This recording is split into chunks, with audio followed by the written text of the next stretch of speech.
Name of the book: Attitude is Everything. Lesson 4. Make a commitment, and you'll move mountains. What this power is I cannot say. All I know is that it exists, and it becomes available only when a man is in that state of mind in which he knows exactly what he wants and is fully determined not to quit until he finds it. Alexander Graham Bell. I used to think I knew what commitment and persistence meant. Trying hard. Making a lot of attempts. However, I didn't grasp the true meaning of these concepts until I read a small paperback book entitled The Ultimate Secret to Getting Absolutely Everything You Want, by Mike Hernacki. Commitment is the essence of the ultimate secret. According to the author, the key to getting what you want is the willingness to do whatever it takes to accomplish your objective. Now, before your mind jumps to conclusions, let me add that in saying whatever it takes, I exclude all actions which are illegal, unethical, or which harm other people. So, exactly what do I mean by this willingness? It's a mental attitude that says, if it takes 5 steps to reach my goal, I'll take those 5 steps. If it takes 55 steps to reach my goal, I'll take those 55 steps. If it takes 155 steps to reach my goal, I'll take those 155 steps. Of course, at the outset, you usually won't know exactly how many steps will be required to reach your goal. This doesn't matter. To succeed, all that's necessary is that you make a commitment to do whatever it takes regardless of the number of steps involved. Where does persistence fit in? Persistent action follows commitment, that is, you first must be committed to something before you'll persist to achieve it. Once you've made a commitment to achieve your goal, then you'll follow through with relentless determination and action until you attain the desired result. The magic of commitment. When you make a commitment and are willing to do whatever it takes, you begin to attract the people and circumstances necessary to accomplish your goal. For instance, once you devote yourself to becoming, say, a best-selling author, you might suddenly bump into a literary agent or discover a television program offering advice on this very topic. It's not as if these resources never existed before. It's just that your mind never focused on finding them. Once you commit yourself to something, you create a mental picture of what it would be like to achieve it. Then, your mind immediately goes to work, like a magnet, attracting events and circumstances that will help bring your picture into reality.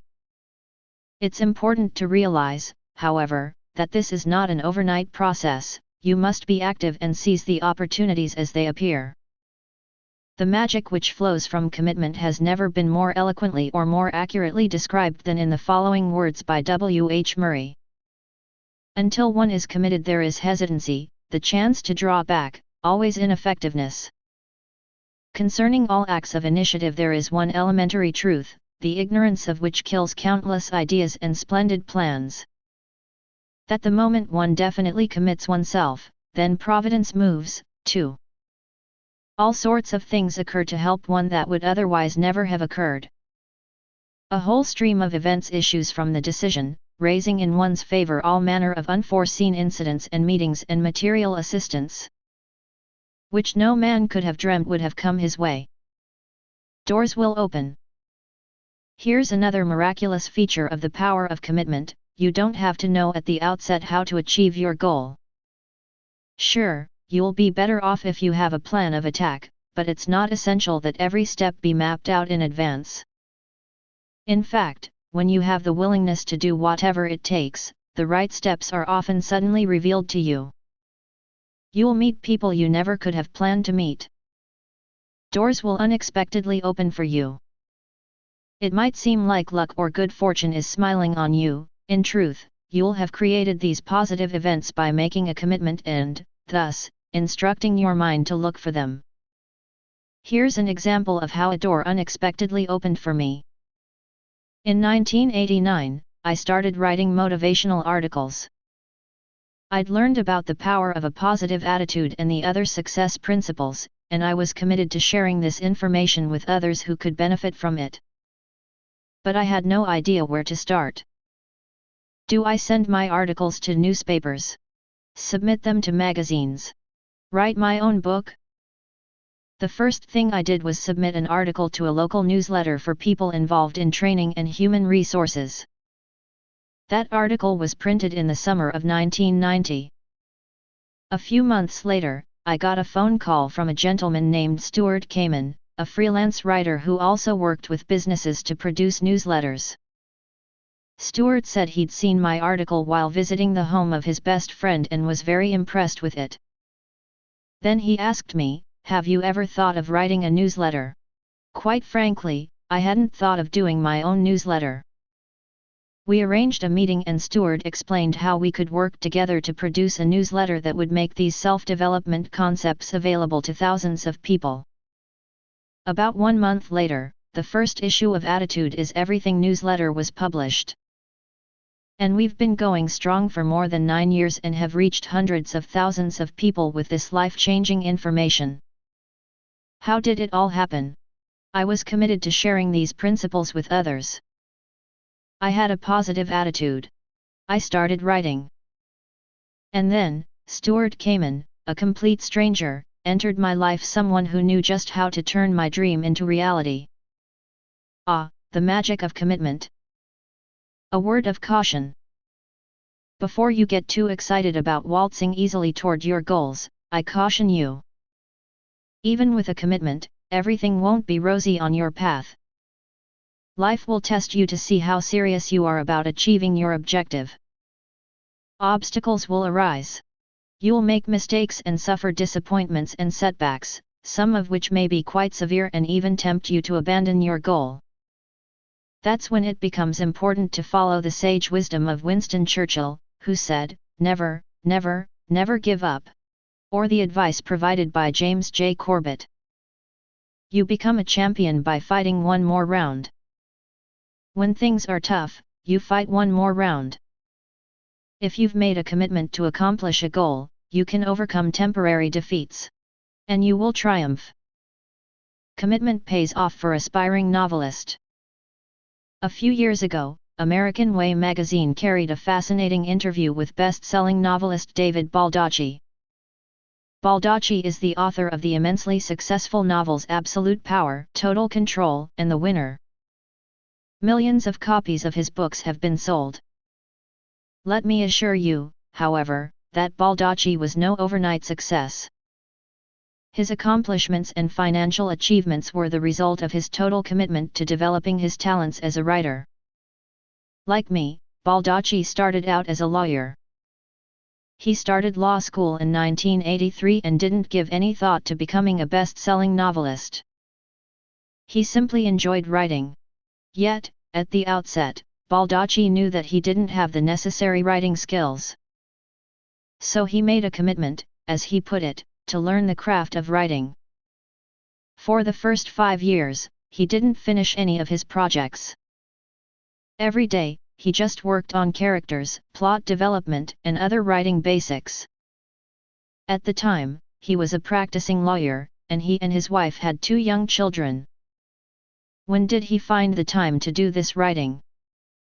Baldacci worked on his writing every night from 10 p.m. until 2 a.m. Now, that's a commitment to do whatever it takes. He pointed out, however, that he had fun writing, it wasn't a chore. By the way, I'm not suggesting that you stay up all night to pursue your goals. That 10 p.m. to 2 a.m. shift certainly wouldn't work for me, and it may not work for you, either.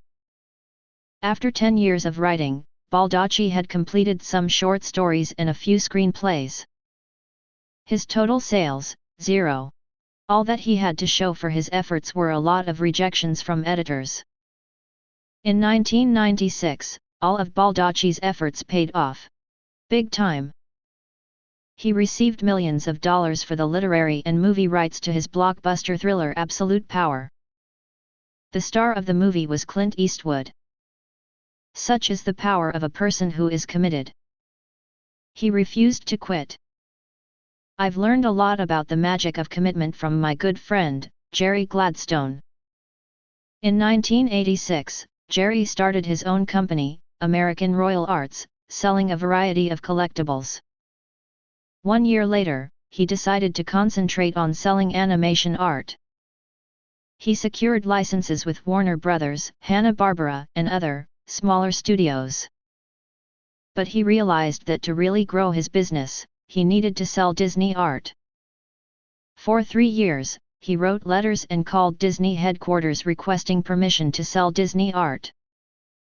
Each time, he got the same answer from Disney, no. That didn't stop Jerry. He kept contacting Disney executives. One executive finally had just about all she could take of Jerry. So she told him, in a voice and tone reminiscent of Maleficent from Sleeping Beauty, the evil queen from Snow White and Cruella Devil from 101 Dalmatians all rolled into one. You'll never get a Disney license. Time to give up, right? Not Jerry.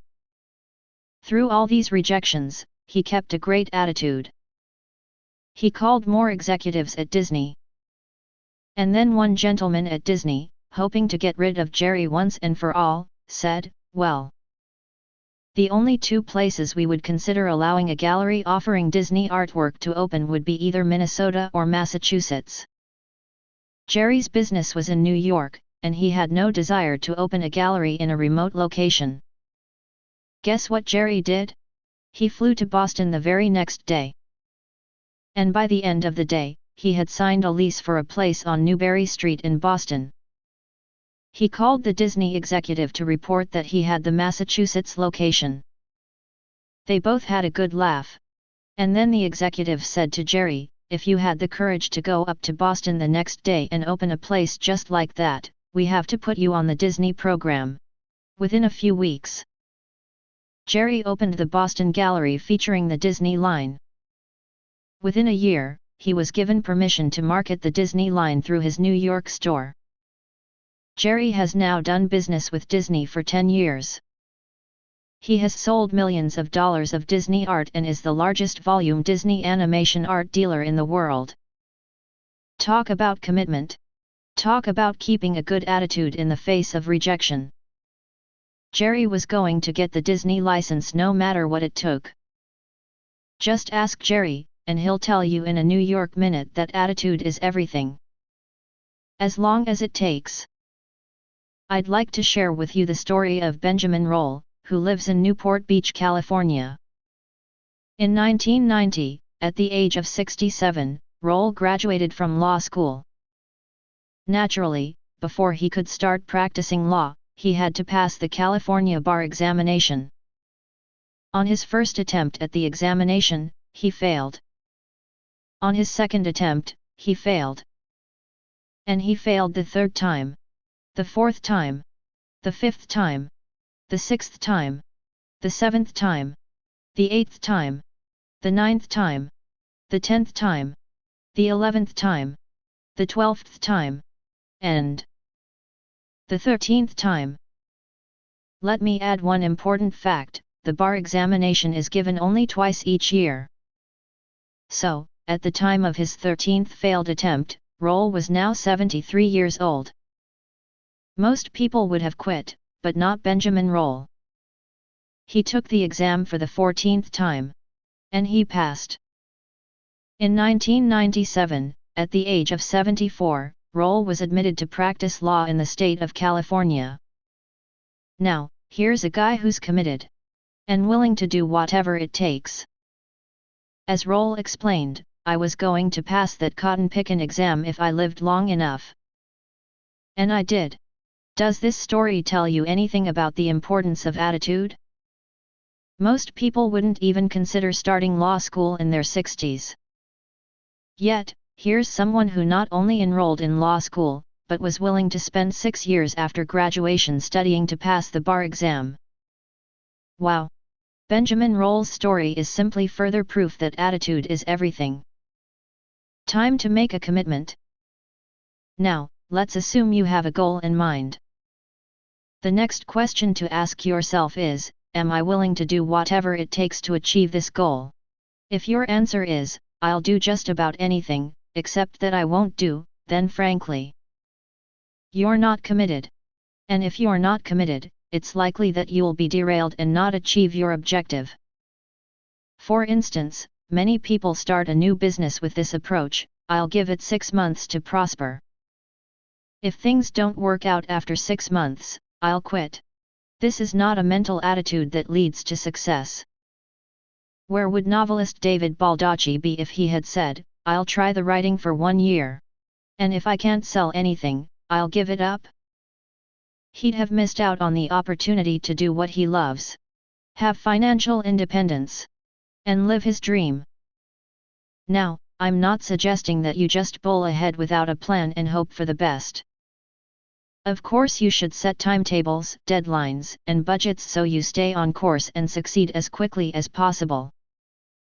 But the reality is, despite your most careful plans, you don't know how long it will take to achieve your goal. And you can't foresee all.